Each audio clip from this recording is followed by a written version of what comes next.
Lucas capítulo 18, versículo 1.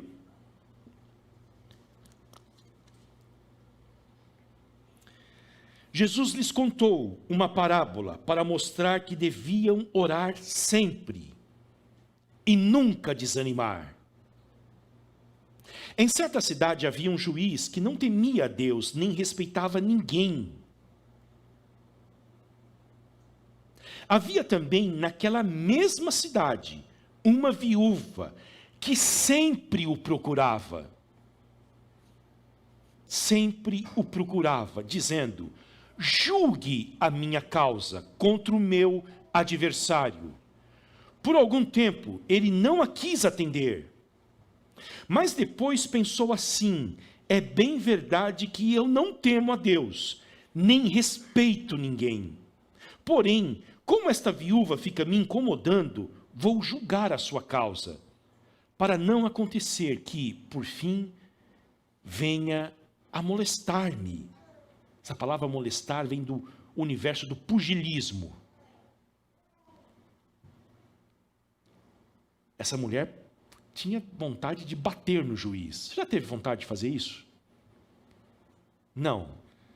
As irmãs estão olhando só no meu marido, é isto? No juiz, não. Então o Senhor disse: ouçam bem o que diz este juiz iníquo.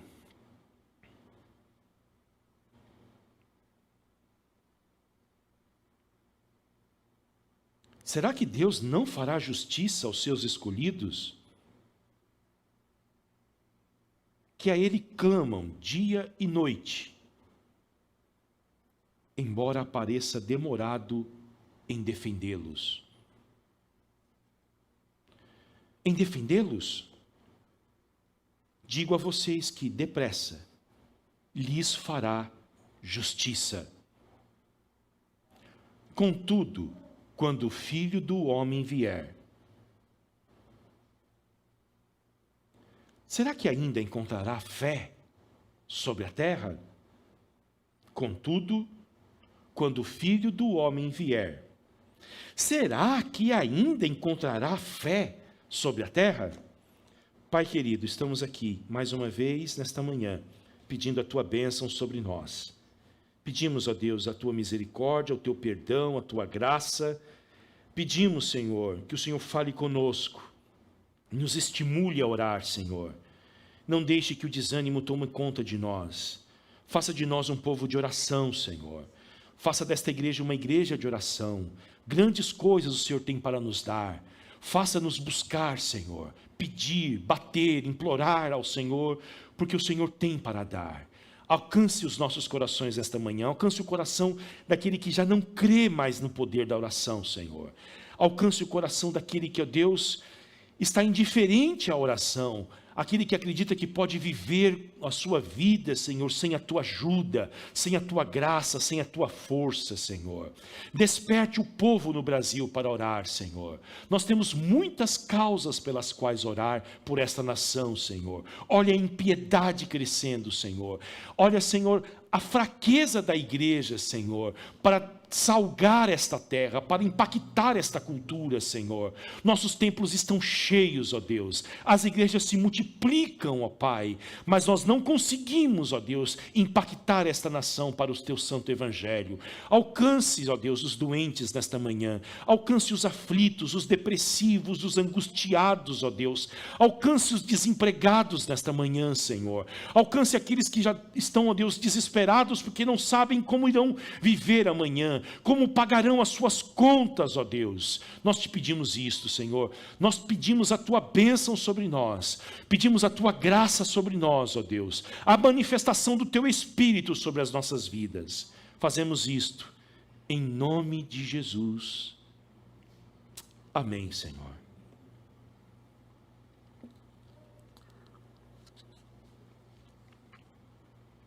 Eu não quero nesta manhã causar nenhum tipo de constrangimento a você e não deixar também que você se sinta culpado em relação à sua vida de oração. Mas eu gostaria de estimulá-lo a orar e a buscar a Deus, porque esta parábola é justamente sobre isto, o estímulo para a oração, o estímulo para que possamos buscar a Deus. Porque uma das grandes marcas da fé, que nós falamos na semana passada, é não desistir, queridos. A fé cria um tipo de comportamento que não desiste, mas que é impulsionada pela frente. E uma das marcas da fé é justamente a oração. O reformador Calvino que dizia isto, que uma das marcas da fé é justamente a oração. E, aos olhos de Deus, uma igreja é vitoriosa não pelo seu tamanho, não pelos seus prédios suntuosos, mas pela fé que ela tem. Vocês viram que Jesus disse aqui no final do seu ensino, deste ensino sobre o dever de orar e nunca desanimar, que quando Jesus vier, quando Jesus voltar, Ele não procurará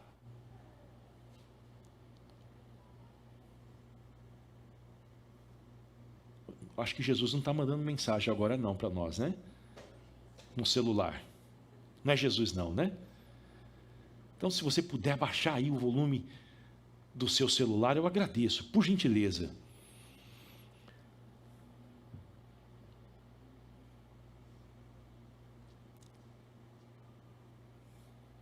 É fé. Esta fé que bate na porta de Jesus, dia e noite. É isso que Ele quer. É isso que Ele vai procurar. A volta de Jesus será um escrutínio, em que Ele entrará nas casas, sejam elas grandes ou pequenas, e vai ver, aqui tem fé.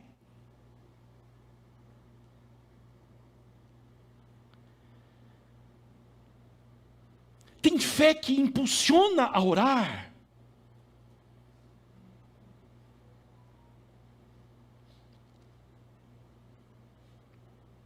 Porque o reino de Deus vem através desta oração movida pela fé. O avanço da igreja do Senhor Jesus Cristo se deve à fé, que ora, que intercede. Na nossa última vigília aqui, quem foi o pregador foi o Pedro. E ele trouxe uma palavra e uma frase que eu acho que se encaixa no nosso contexto aqui. Eu não lembro bem, mas ele disse: o avanço da igreja, os recursos da igreja, as contas pagas da igreja, deve-se à fé que ora e que busca a Deus. Alguns de vocês devem se incomodar muito com o fato de termos cadeiras vazias aqui ainda.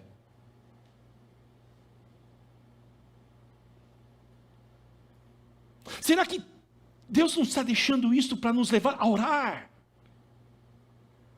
A se importar com a alma do próximo? Com as inúmeras famílias dessa cidade que estão, nesse momento, queridos, vivendo o próprio inferno. Quando elas podem viver o céu?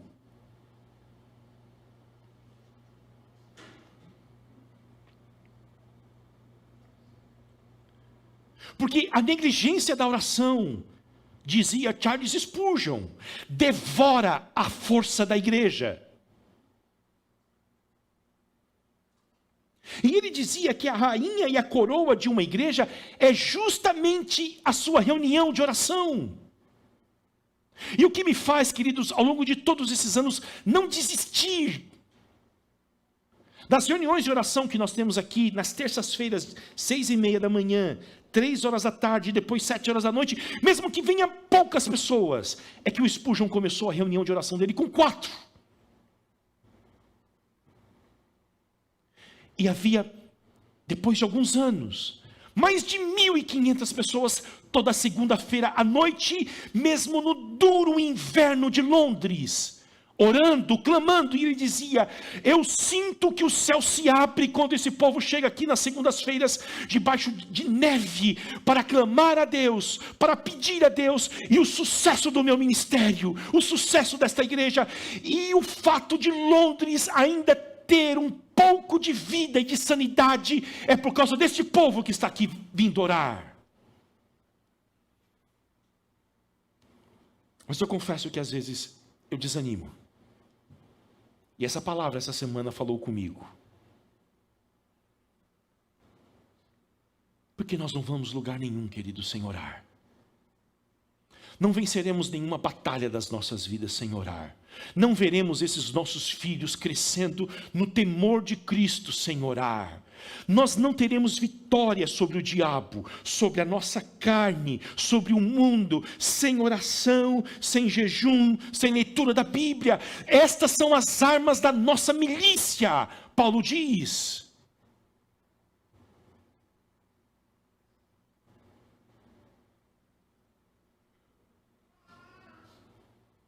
A oração, segundo Jesus, é um dever.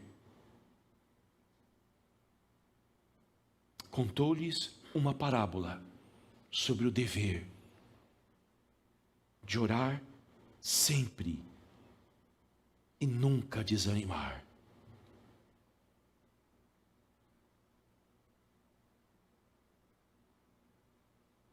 Por que a gente desanima tanto?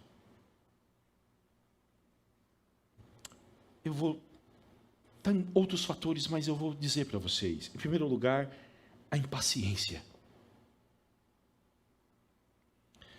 Aparente demora de Deus para responder às nossas orações, os nossos pedidos. Aparente. Esta é a nossa perspectiva, a aparente demora de Deus, porque não é real a demora dele para responder. Olha o que ele diz no versículo de número 7. Será que Deus não fará justiça aos seus escolhidos, que a Ele clamam dia e noite, embora pareça demorado em defendê-los? Parece que demora, mas não demora, vem na hora certa. E em segundo lugar, queridos, o nosso mundanismo. Porque, queridos, essa parábola está... Jesus conta essa parábola, e ela faz parte de um contexto maior dentro da Bíblia. O ensino de Jesus sobre como será o mundo e como será a igreja antes da sua volta, antes do seu retorno.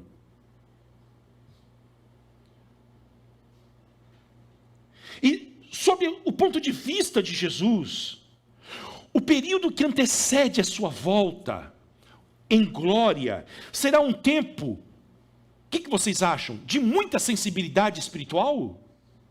Em que o povo de Deus estará dizendo o seguinte: nós estamos aguardando a vinda de Jesus, nós estamos com grandes expectativas acerca da vinda de Jesus. Será este o período em que nós estamos vivendo, de acordo com Jesus? Não! O período que antecede a segunda volta dele é um período de profunda insensibilidade espiritual de todos.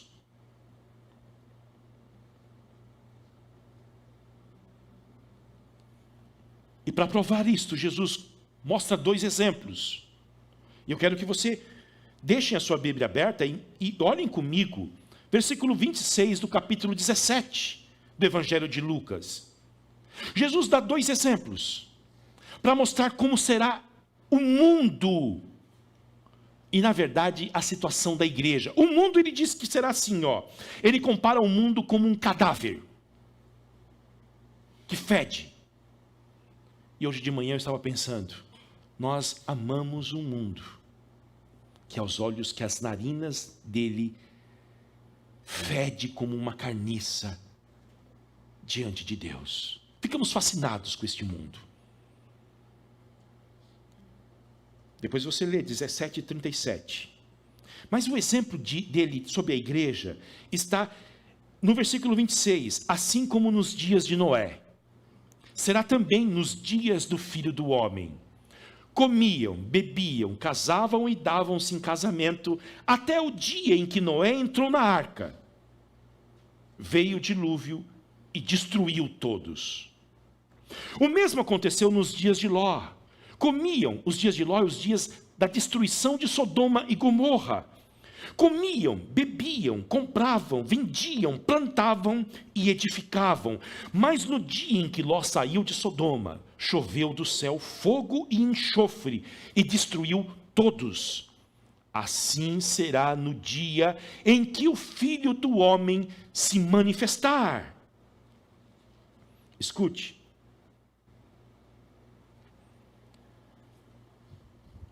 Nos dias de Noé, dias de maldade. Mas a Bíblia, Jesus não fala da maldade que foi lido hoje aqui, dos antediluvianos. A Bíblia fala da vida normal que eles tinham. Comiam, bebiam, casavam e davam-se em casamento. A Bíblia vai falar dos dias de Ló em Sodoma e Gomorra. E Jesus não menciona o pecado bestial e horrendo da cidade de Sodoma, que vocês sabem por que aquela cidade foi destruída. Mas Jesus fala da vida normal dos sodomitas. Eles comiam, bebiam, compravam, vendiam, plantavam e edificavam. O que isso ensina para nós? Que as coisas normais, legítimas e boas da vida, quando tomadas como um sentido absoluto da existência, em que você só vive para isso, comer, beber, dormir, trabalhar, comprar, vender, aos olhos de Deus, é tão nefasto como o pecado bestial de Sodoma e de Gomorra.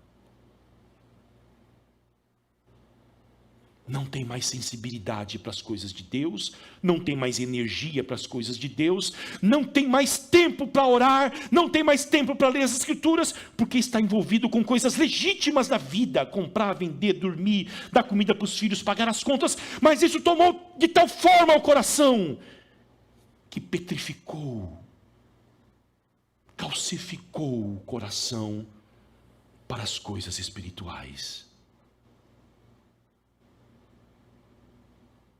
Mundanismo.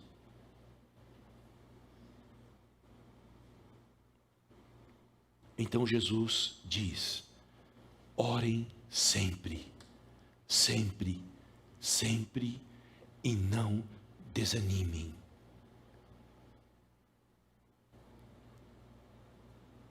E aí ele conta a história da parábola. E é a única parábola que ele dá aos seus discípulos a interpretação dela. De um juiz que está sobre uma cidade e ele não teme ninguém, ele não teme a Deus, e porque ele não teme a Deus, ele não teme os homens. Isso, uma sociedade respeita os seres humanos quando ela é afetada por Deus. Quanto maior é o nível de temor a Deus de uma sociedade, maior é o respeito que ela terá pelos seres humanos. Quanto menor o temor a Deus, menor será a percepção da dignidade do ser humano. Isso é das instituições, do governo, da economia. Porque um povo saturado de Deus, ao olhar para alguém sendo aviltado na justiça, na sua justiça, ele não vai dormir em paz, ele não vai se contentar em paz. Uma cidade saturada por Deus, da presença de Deus, não vai tolerar aborto, não vai tolerar mão de obra escrava, não vai tolerar que crianças sejam envolvidas na prostituição. Uma cidade saturada de Deus e uma igreja cheia do Espírito Santo enviará socorro aos miseráveis, pregará o evangelho aos homens. Mas onde não há temor de Deus, ocorre esta indiferença com a justiça. Não temo a Deus e não respeito os homens. Eu sou um juiz. Não, eu faço as leis da maneira que eu quero, não me importo com avaliação pública. Eu sou a justiça. Mas havia uma mulher naquela cidade. E o evangelho de Lucas é o evangelho que olha sempre para as pessoas desprotegidas. E Lucas é o autor do Novo Testamento que mais fala sobre as viúvas. Deus tem um cuidado pelas viúvas. Deus tem elas e os órfãos com muito carinho. E Jesus mostra o exemplo de uma pessoa com fé. A fé que ele espera encontrar no dia da sua volta. É uma mulher viúva. Uma mulher que não tem recursos. É uma mulher que não tem ninguém por ela, ela não tem ninguém com influência para chegar no tribunal e dizer: escute, fala para o juiz, olhar para a minha causa. Ela é completamente abandonada, ela não tem outra saída, ela não tem outro recurso, ela não tem a quem pedir diante do seu adversário. Ela tem o juiz. E a sua insistência: atende, julgue a minha causa contra o meu adversário. Eu quero perguntar para você nesta manhã: você tem uma causa para levar a Deus? E esta causa te consumir, esta causa te levar a clamar dia e noite e pedir, você tem uma pelo menos?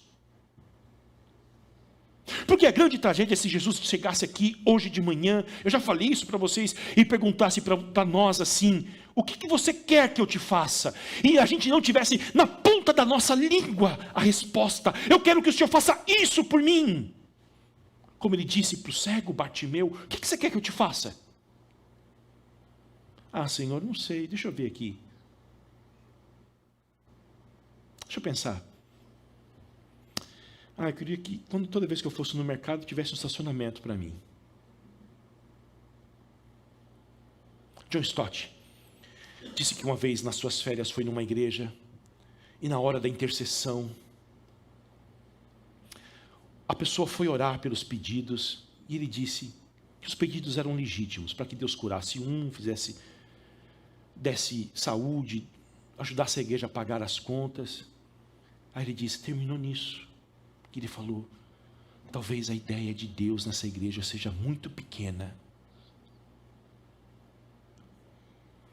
porque você tem uma causa grande para trazer a Ele, algo que vai desafiar a sua fé, algo que você diz que é impossível, que você não enxerga, que você não vê, que os homens dizem que não tem condições de acontecer. Você tem esta causa para trazer diante de Deus, dia e noite, como esta viúva tinha: julgue a minha causa diante do meu adversário. Ele não tinha interesse de atender. Talvez ele sabia que ela não tinha nada para dar para ele. Mas chegou um dia que ele foi vencido pelo cansaço. E ele resolveu atendê-la. Não por causa da justiça, mas por causa do medo de sofrer a importunação, do medo de sofrer danos físicos. Ela poderia bater nele. E Jesus pergunta para os seus discípulos e pergunta para nós também: ouçam bem o que diz este juiz iníquo. E este juiz disse consigo mesmo em um monólogo: é bem verdade que eu não temo a Deus nem respeito ninguém. Porém, como esta viúva fica me incomodando, vou julgar a sua causa, para não acontecer que por fim venha a molestar-me. Então Jesus extrai a lição.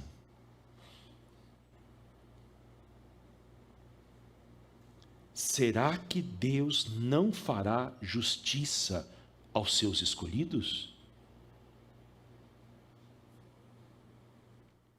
A questão não é a comparação entre Deus de juiz e o juiz, é justamente o contraste do caráter de Deus, do caráter do juiz.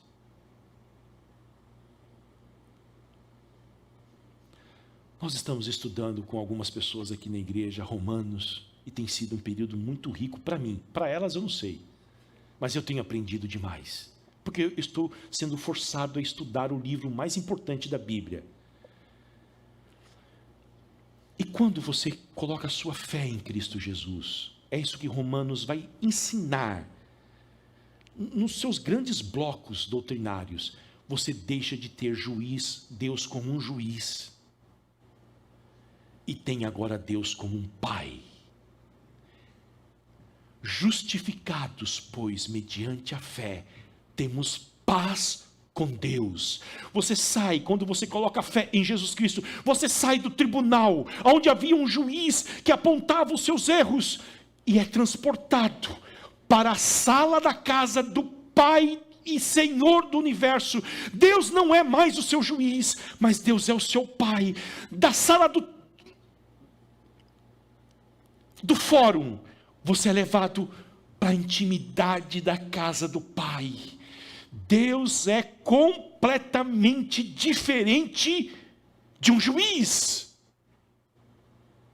Para nós Ele é o Deus Pai do nosso Senhor Jesus Cristo, que enviou o seu Filho ao mundo para nos levar de volta para a casa dEle, e Ele nos adotou como seu filho, como seus filhos, através do sacrifício de Jesus Cristo, e nós temos acesso a este Pai que transborda amor, e Ele gosta de ouvir as nossas orações, e Ele deu à igreja o privilégio da casualidade. Ele fará o que fará no mundo em resposta às orações da igreja.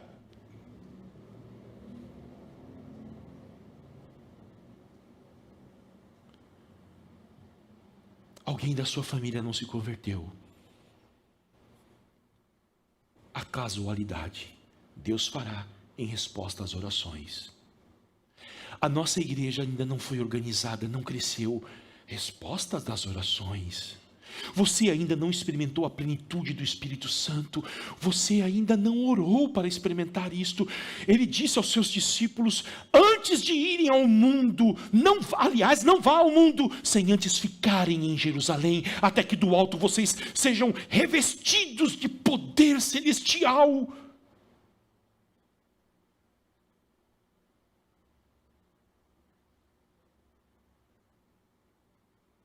Ele quer dar. Ele quer dar, Ele quer dar. Há riquezas em Cristo, há riquezas, riquezas, riquezas, riquezas de sabedoria, riquezas de amor, riquezas de afeto, há riquezas da graça, riquezas da misericórdia, há riquezas insondáveis em Deus para dar ao seu povo.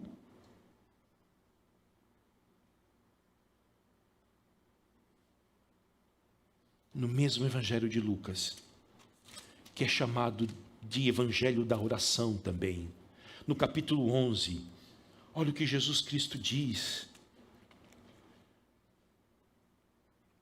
versículo de número 9, por isso digo a vocês, peçam e lhes será dado, busquem e acharão, batam e a porta será aberta para vocês.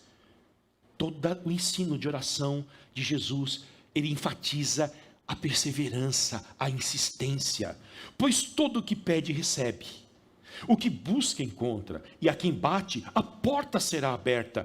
Quem de vocês, sendo pai, daria uma cobra ao filho que lhe pede um peixe? Ou daria um escorpião ao filho que lhe pede um ovo?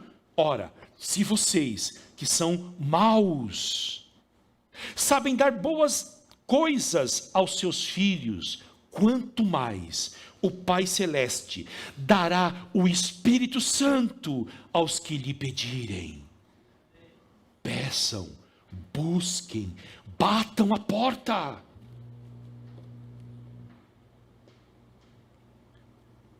A segunda lição, nós oramos, e eu tenho certeza de que você ora na sua casa, nós oramos aqui na igreja, Mas será que nós seremos conhecidos como a geração que vai insistir na oração?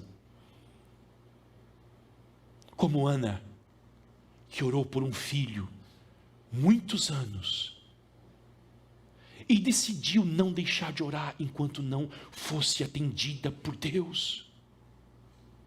Será que nós iremos ser conhecidos como Elias, que do alto do Carmelo orou para que chovesse, e orou por 7 vezes? Será que nós seremos conhecidos na história como John Knox, o reformador da Escócia, o pai do presbiterianismo, que chorava diante de Deus dizendo: dá-me a Escócia, senão eu vou morrer? E que durante a guerra com a Inglaterra, a rainha da Inglaterra dizia: eu temo muito mais as orações de John Knox do que o exército do mundo inteiro se viessem contra mim. Será que nós seremos conhecidos como um povo que clama dia e noite por uma causa?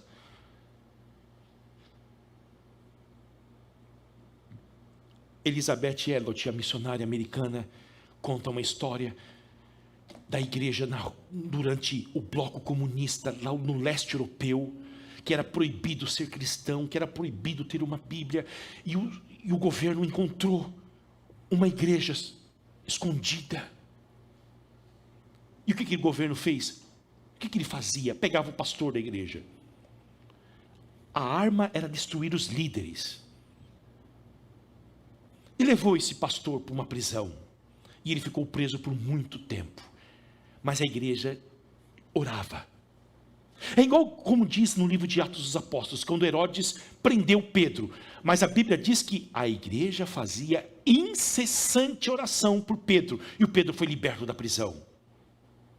Passando por 4 escoltas de soldados, passando por meio de uma prisão fechada. E esse pastor na Rússia era surrado todos os dias, porque eles queriam saber do pastor quem trazia a Bíblia do mundo estrangeiro para eles, e onde havia outras igrejas que se reuniam, mas ele se negava a falar. E houve um dia de um anúncio de que aquele seria o último dia de vida do pastor. Se ele não falasse, iriam bater nele até matá-lo.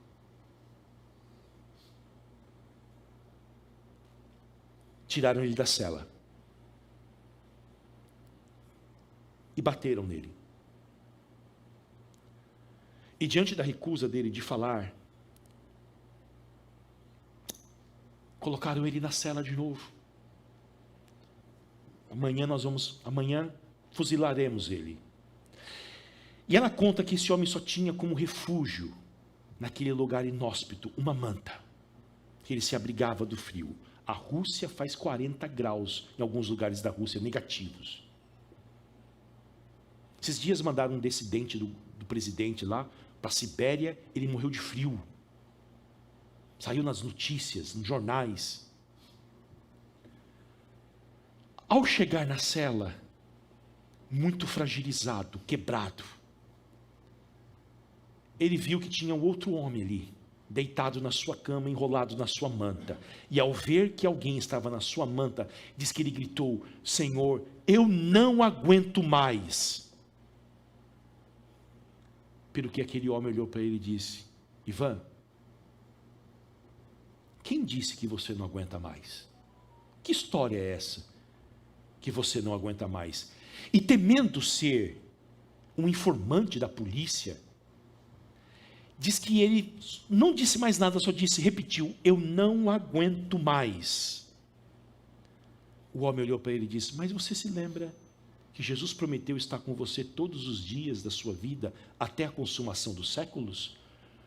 Quando ele ouviu essa palavra, ele viu que aquele homem desapareceu. No outro dia pela manhã, os policiais foram buscá-lo na cela. E aquele que o torturava todos os dias olhou para ele e disse: quem curou os seus ferimentos? Aliás, Quem deu comida para você porque você está forte e robusto?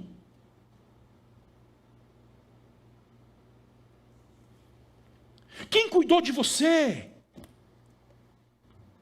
Olha como você está, parece que você comeu um manjar, um grande banquete, e você não come há dias. E as suas feridas estão curadas, estão limpas. Quem foi que cuidou de você? Ele disse: Jesus Cristo de Nazaré esteve ontem aqui comigo, e Ele curou as minhas feridas, e Ele me fortaleceu. Ele disse: e aonde Ele está agora? Está aqui dentro. Então nós vamos arrancar Ele com uma faca daí de dentro. Pode arrancar. Não tenho mais medo.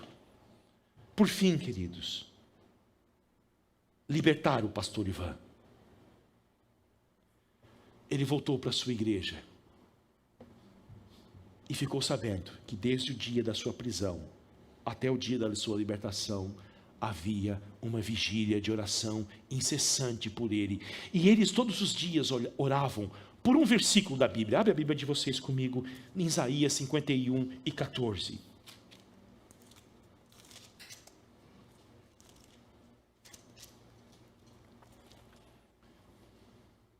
O exilado cativo, olha só, depressa será libertado. Lá não morrerá, lá não descerá à sepultura, o seu pão não lhe faltará. Oravam por isto, com base em Isaías 51:14. A grande questão não é se nós vamos apenas fazer as nossas orações rotineiras, é se nós temos uma causa pela qual orar. E vamos orar por isto, e vamos bater a porta do Senhor, e vamos insistir até que Ele nos dê.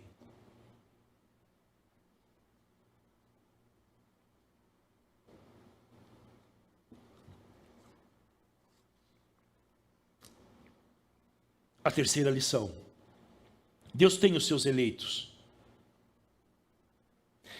os quais Ele ama com amor eterno. E o texto diz: será que Deus não fará justiça aos seus escolhidos? A doutrina da predestinação não começa com Paulo, com Calvino, é com Jesus. Deus tem os seus escolhidos. E a Bíblia diz que Ele ama esses escolhidos com amor eterno. Em Jeremias 31 Ele diz: com amor eterno eu te amei e te prendi a mim.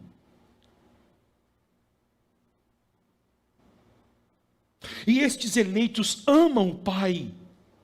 E estes eleitos não desejam nada além do que o Pai deseja. E esses eleitos amam e desejam que o reino do Pai avance, que o nome do Pai seja exaltado. Porque a oração do Pai Nosso diz isto: Pai Nosso que estás nos céus, santificado seja o teu nome. E nós, como povo de Deus, queremos que o quê? Que o nome de Deus seja santificado mais do que tudo nesta vida.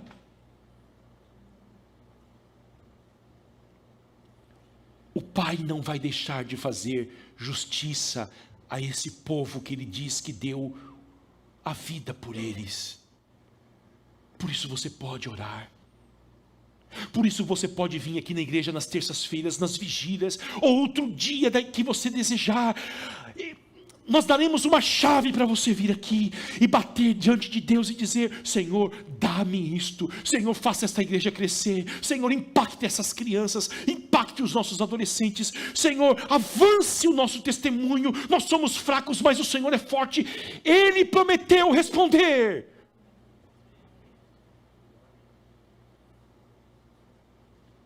Por último, a oração não respondida não significa indiferença de Deus. E aqui eu vou confessar para vocês o meu pecado. Às vezes eu desanimo. Há uns anos eu coloquei o meu despertador para despertar todas as manhãs às 9h38. Não é que eu acordo às 9h38, tá bom? Mas eu coloquei o despertador para despertar às 9h38. Eu estava lendo a Bíblia. E uma das grandes necessidades que nós temos na igreja é de líderes, irmãos.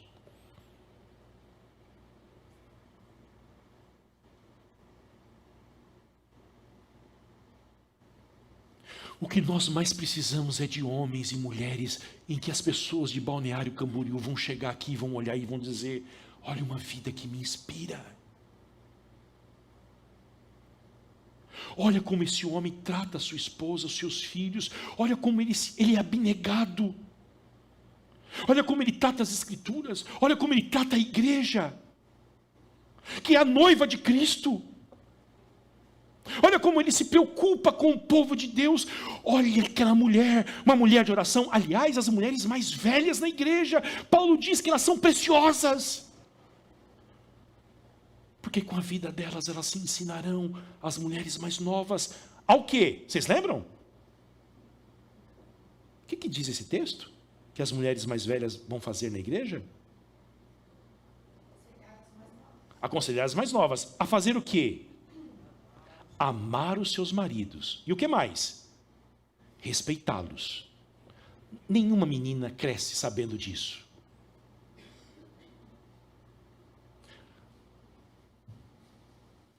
Como é o nome do papai e da mamãe, Kleber mesmo?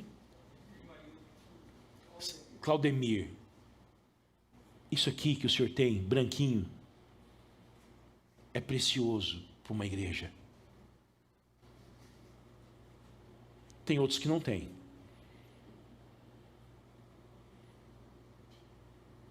Cabelo branco.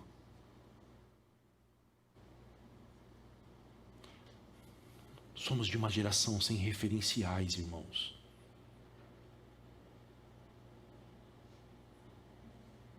Paulo diz que os homens do tempo dele viviam em busca dos seus próprios interesses e não dos interesses de Cristo Jesus. Ainda bem que foi só no tempo do Paulo. Vou cuidar da minha vida. Se sobrar algum tempo, eu dou para a igreja. Se sobrar alguma grana, eu dou para a igreja também. Meu tempo, a minha vida, a minha família, meus negócios. Não. Você segue um Deus que tem marcas de cicatrizes na mão. E um dia você vai ter que se aparecer diante dele. Ele vai mostrar as cicatrizes dele para você. E vai dizer o que você fez por mim.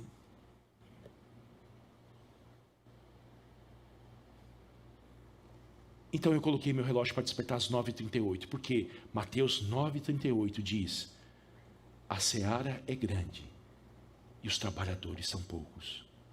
Peçam ao Senhor da seara que envie trabalhadores para a sua seara. Peçam. E aonde eu estava, eu fazia essa oração, porque o despertador me lembrava. 9h38, todos os dias. Isso aqui, queridos, eu desanimei. Eu parei. Essa semana eu voltei a fazer isto. Contou-lhes uma parábola sobre o dever de sempre orar e nunca desanimar. Nunca.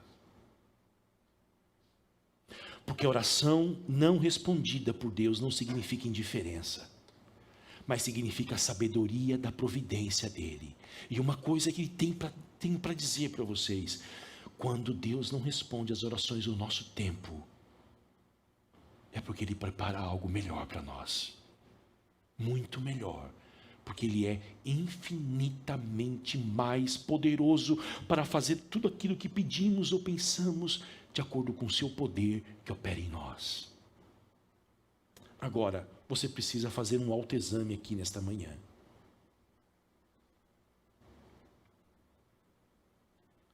Jesus está voltando, queridos.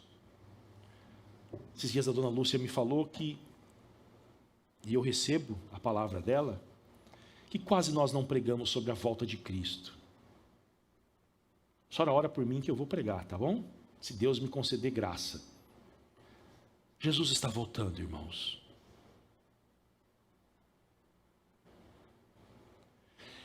E a grande questão é, quando ele voltar, como que vai estar a tua fé?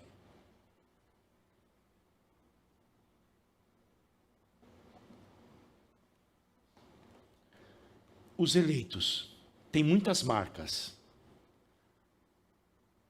Uma delas, de acordo com Jesus, qual é? Eles clamam dia e noite. O profeta Isaías diz: ó Jerusalém, sobre os teus muros eu coloquei atalaias que clamam dia e noite pelo bem de Jerusalém, pelo bem da igreja.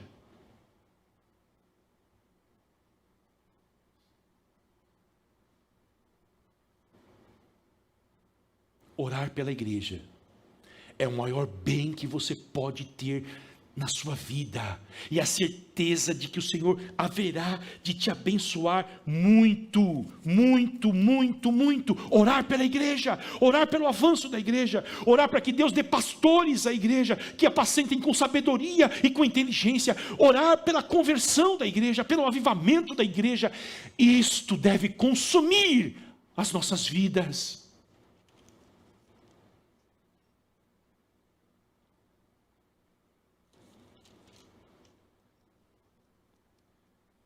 Orem pela paz de Jerusalém. Jerusalém é a igreja. Que sejam prósperos aqueles que a amam. Amar a igreja de Jesus Cristo, se envolver com ela, contribuir financeiramente para o seu avanço, orar por ela, é a garantia de Deus da nossa prosperidade. Porque por essa igreja Ele derramou o sangue dele.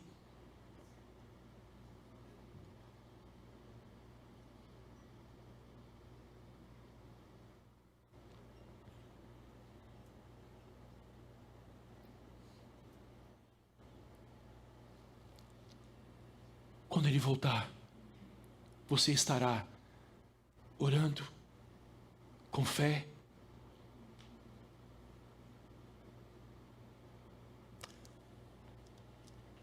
De acordo com Jesus, o período que antecede a sua volta, que está muito perto, será marcado por uma profunda insensibilidade espiritual.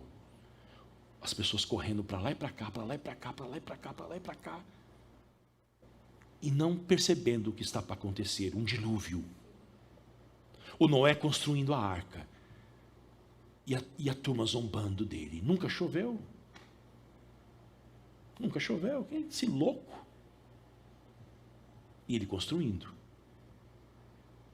comendo, bebendo, casando-se e dando-se em casamento.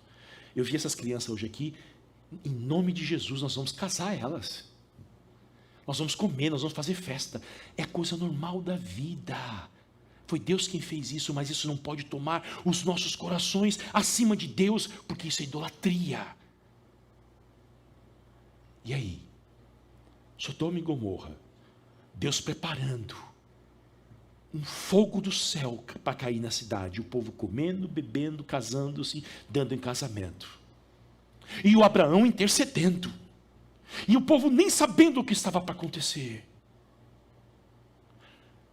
Quantas pessoas se salvaram no dilúvio, vocês lembram?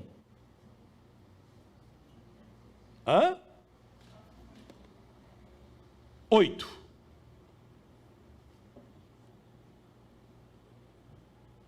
Quantas pessoas foram salvas de Sodoma e Gomorra? 3. Porventura, quando o Filho do Homem vier, achará fé sobre a terra? Nós vamos orar por justiça, e nós vamos orar para que a nossa fé não seja destruída por este mundo.